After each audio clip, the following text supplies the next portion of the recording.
You're listening to Creatives Prevail, unraveling the stories of creative professionals. Hello everyone and welcome to Creatives Prevail. I am your host Mike Zimmerlich, and my next guest is content creator and influencer Tyson Blatter, who currently has over 138,000 followers on TikTok. Recorded at Pokemon Worlds at the Anaheim Convention Center, we get into how to post consistently and authentically on social media without getting burnt out. Let's get into it. I'm here with Tyson. How's it going, Tyson? Great, how are you? Doing good, thanks. Thank you so much for being on the podcast. I really appreciate it. Of course, anytime. So this is my first time at Pokemon Worlds. I'm very, very excited. We are actually outside of the Anaheim Convention Center. You can see some of it behind us. You probably can hear a little bit of the waterfall in the background as well, the water fountain. And so yeah, have you been to Pokemon Worlds before? Yes, I went to the one last year in Honolulu, Hawaii. Wow. A little different than Anaheim, but still, the vibes are incredible. It feels like pretty much just a mini walkable city here. It's pretty great.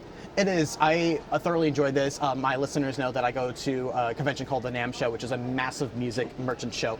And so it's always a highlight of my year to come down to here, and it's fantastic. I've been to D23 here before as well. So it is a wonderful convention center. There's a lot to do in the area as well. There's Disneyland is literally right across the street. Down there. Yeah, so which is funny. like always tempting. Every time I come down here, I'm like, do we have time to do that? So, but yeah, so I do one of the things I did notice, like we were talking about, ironically, Disney, but you've been a former cast member before. Yes. You're also a voice actor as well. Yes. And so when you started doing content creation, was it out of your desire to, like, obviously you love entertainment, so do you just love entertaining people?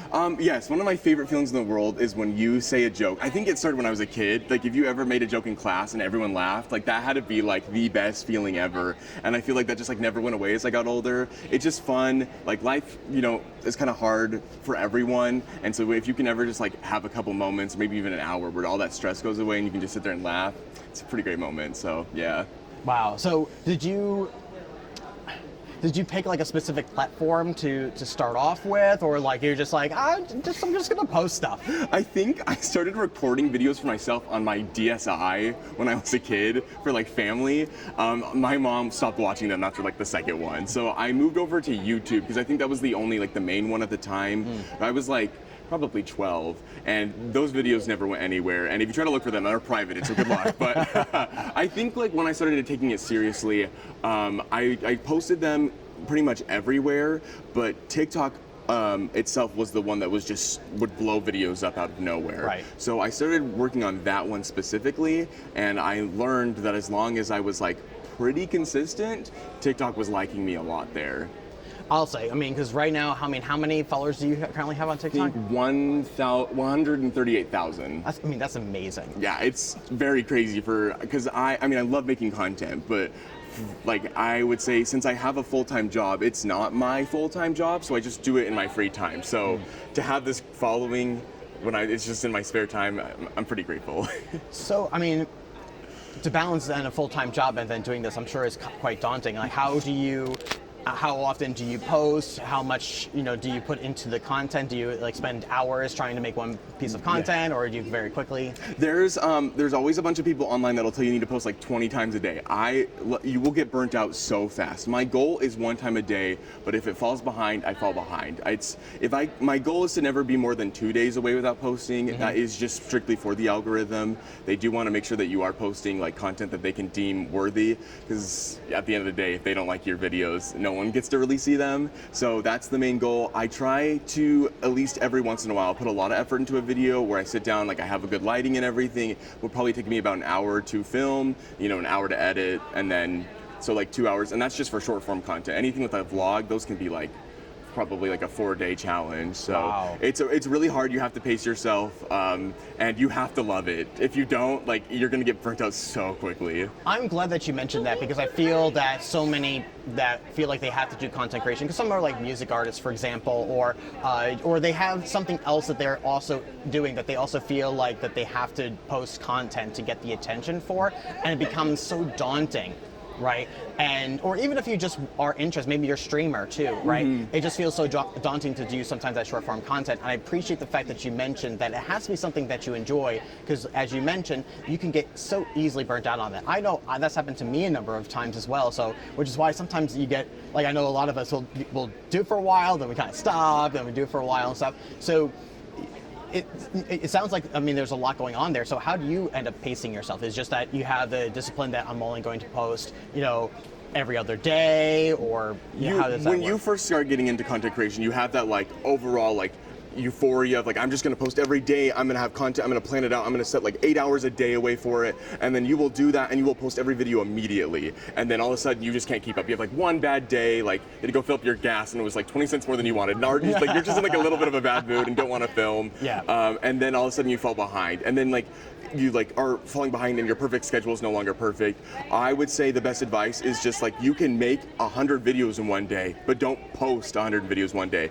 Just have them in your drafts and save them up for those days or even weeks where you just cannot do anything, because that will help you stay on track and be determined, because it is probably one of the best jobs I've ever had, but it is a job, so like you can't always love it, so you will still need to put effort in it on days that you don't want to, but it's like kind of a free lottery. You put a video up, it didn't cost you anything, you could make $100,000 from it. That's never happened to me, but you could.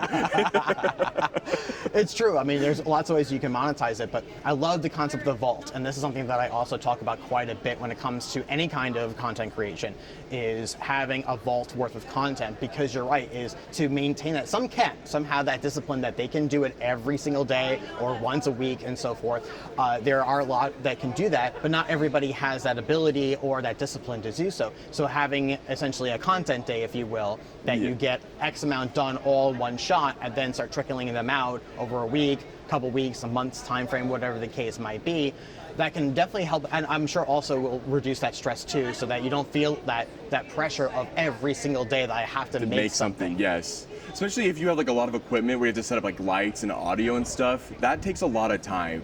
Another piece of advice that someone told me and I remember is to bring a change of shirt. You don't have to change your whole outfit, but it'll make it look like you make content a lot more often than you do. I've done that too. Yeah, it makes you look so much better. Like, wow, he's really out there every day. Like, I'm wearing 4 different shirts. Yes, I've done that too. Where I'll be like, okay, cool, next piece of content. Let's change up. Let's change up the wardrobe. Hats too. Oh, yes. There you go. So, how do you plan ahead of time then what content you're going to post? Do you have like a script or anything like that? So it's like 30% scripted videos. A lot of my content is actually things that have happened to me or my friends at work, which is great because it just never ends. But sometimes I'll have like an idea and I'll make that. But a lot of times, especially with TikTok, there are trends, and I don't know what it is about today's day and age. If there's a trend at 8 p.m., it is gone by 2 p.m. So like those are the videos that you can't save. So if there's a trend about like, something silly that happened at work with a funny audio, you have to edit that and post that within like 2 minutes, or like by the time you post it, it won't be funny anymore, which just sucks because it is funny, but like, I don't know. We have the attention of like half a goldfish now, so we got like true. there are certain videos that you have to be like, this could be posted at any time, and these ones have to be posted within the week, and some of them have to be posted within an hour. So wow, it's tough to think about. So do you pay attention to those trends to try to jump on if you have the opportunity to do so? Yes, it depends. If I'm at work and it happens, I'll usually be a day late. But if I'm just at home, sometimes I fall for it and I like do the brain rot dead scroll where you're just on TikTok or whatever. And sometimes there's an audio that pops up. I'm like, I could probably do this in my niche, and I just have to. You have to just 1, 2, 3 get out of bed, and it really sucks. But if you can get accustomed to doing that, even if you're not in the mood, you will see a difference in your growth. So it sucks, but you kind of have to push through it. So speaking about growth, actually, I want to talk about having consistent posting while having allowing a schedule for creating that content is important. But in addition to that, was there anything else that you were doing to help with that growth? Were you connecting with other creators? Were you mentioned about trends, were you researching into hashtags? How important is that to you? These are all great things. Never did any of them, but these are really cool things that you could be doing. Meeting up with other creators is probably one of the best ways to grow, and I wish I'd done it more. I get so anxious talking to people though, so every time I wanted to shoot a message, I was like, oh, I didn't want to be annoying, so I never ended up doing it. The thing that I did that worked for me, community, and it's going to change every so often because as more people come into the content creator community, it does unfortunately get a little bit more competitive. But anytime you will have a time where one of your videos does a little better than the rest of them, I would use the opportunity to actually go live on the TikTok app, because it not only would that also push your algorithm out because the app trusts you more, as long as you don't use it to do anything inappropriate. People will talk to you about your videos, and that's a great time to show your personality to your community, your followers, your fans, whatever you want to call them. And that's really important as well, because a lot of people right now just want authenticity. You can do whatever you want, but they want to get to know the creator, and that's a great time for you to sit down and ask questions that they might have. I remember I wasn't really ever planning to be like a live streamer, and I don't really do. I was all in my bedroom, but I would have people, I think at one point I had 2,000 people in my live stream just trying to ask me questions about what I was doing. I didn't have answers for a lot of them. Trust me, I was like shocked as you, I guess, knowing that I had this many views, but sometimes it's just like one of those things where you can do all the right things, but you do need to have like a little bit of luck for you to get attention, but it's like capitalizing on that attention that'll help you get that consistent growth. One also the things I like about your content too is it feels like it's very authentically you, and so that's something else I wanted to appreciate, is that it's still essentially it's an extension of who you are as a person. Yes, I appreciate that. It is. There's a lot of people that their entire TikTok thing is just being like ironic. They're just being a completely different character, and if that works for them, that's great. But a lot of people can see through if you're not enjoying what you're doing. Like a lot of people, when they start making content, some of them try to do like reviews of places, and they'll be like super nice and be like, "This was cool. I liked it." No, you didn't, and that's okay. Like, you can say that you don't like things, but I think being truthful, if that's what you want to do, you need to be truthful, because not a lot of people are great liars. You might think you are, but your audience will pick out pretty quickly that you're not being as genuine as you could be, and that's what really can set you apart, because there are so many people in this game right now, and so you need to do what you can to set yourself apart, and being yourself is the best way to be unique. Speaking of uniqueness, I understand that you have a partnership, speaking of Pokemon, you have a partnership with Pokemon, so can you talk a little bit more about that and how that came about? Yeah, I'm still like peeing my pants, screaming I remember exactly what was happening. I was in the middle of shaving, and so I was like half naked in my bathroom, and my phone's going off. I was like listening to songs, and it was an email, and I don't normally check anything, but like while I'm shaving, but it was like around when like spectator waitlist badges were going out, and I had applied for the creator one just out of whim, and I got accepted as a creator. I like bursted out my door. I like woke my roommate up because it was like 9 p.m. at night. I was freaking out, and it was so exciting. It was really weird about this relationship. I never really expected to get as close with Pokemon as I did. In fact, one of my great friends, Melissa, she was the one that asked me to even apply. On the website, when you apply for a spectator, you can also apply to be a media or content creator. It's very hard, but there are people with really small followings that just have high engagement that also got accepted. So you don't need a high amount of followers. You don't even need like a check mark. You just need to be yourself. The best way to get noticed is to go to these events as if you are a content creator that's established. Do a vlog, show your stuff, like show your stuff off, your thoughts, your opinions, what you bring to the table, and you pretty much just have to fake it till you make it, which I know is like the dumbest cliche like phrase ever, but it's cliche because it works. I like to say this is have the confidence. Yeah. It's not even fake it till you make it. I like saying have the confidence that you have the ability to do this, and I think that is. Because that's true. That's why it sounds like fake to make it, like sounds like it, but it's like, no, it's like if you have the confidence that you can be a content creator, then be a content creator and do those things that you would normally do once you have the following, because that in turn is what's going to help you get the following and get the attention to do these type of partnerships. Have you ever seen Legally Blonde? Yes. What, like it's hard? Just have that mentality for everything, even if it is really hard. There are days where you will post for like weeks or even months and you will not get out of like what they call the 200 view jail, or just like nothing. Every video you're posting, you're putting so much time into posting it right when you need to, and it's not going anywhere. You're just in your, like, what is it? You're in your flop era. Don't worry about it. You're gonna get out of it. It's just fine. You just the confidence. What, like it's hard? It is, but I mean, again, that confidence level of okay, or more or less like okay, it's hard, but I'm just gonna do this. Whatever it takes, I'm just gonna do this. I'm gonna try it out. I'm going to have fun while doing this. So important. And the other thing that I also like to talk about too is that I also talk about it being practice.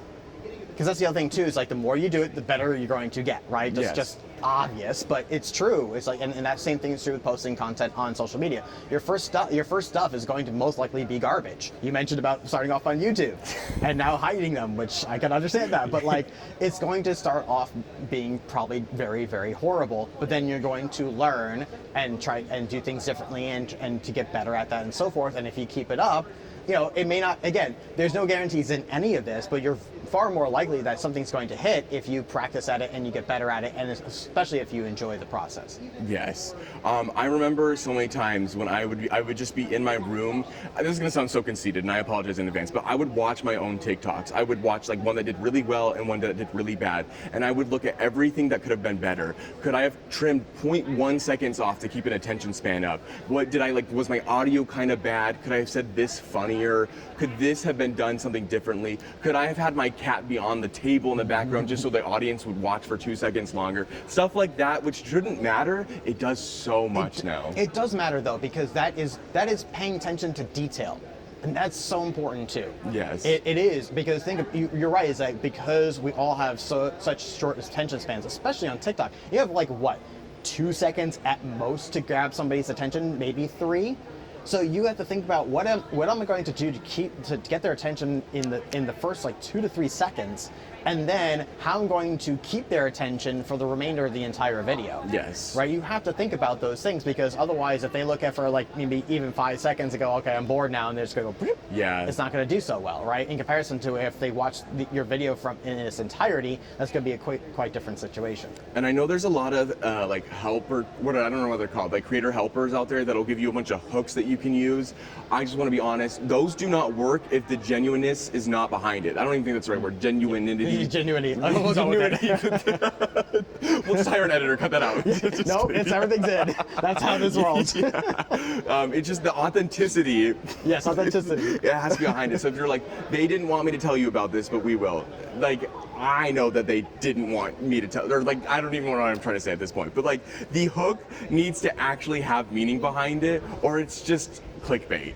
And maybe you got me for another 3 seconds, but now I never want to watch another of your video ever again. So like, it's just stuff like that where you could get some short-term success, but you are really trying to, if you're trying to be a successful creator, you are not trying to have small one-time viral videos. You are trying to see consistent growth over all your videos. You want 10 videos in a row that get 60,000 views, and not one that has 1 million views and the rest are in 200. Yep. So it's a lot to think about, and it's really hard, but it gets easier every time you post. So we can, this has been amazing, by the way, so I really appreciate everything.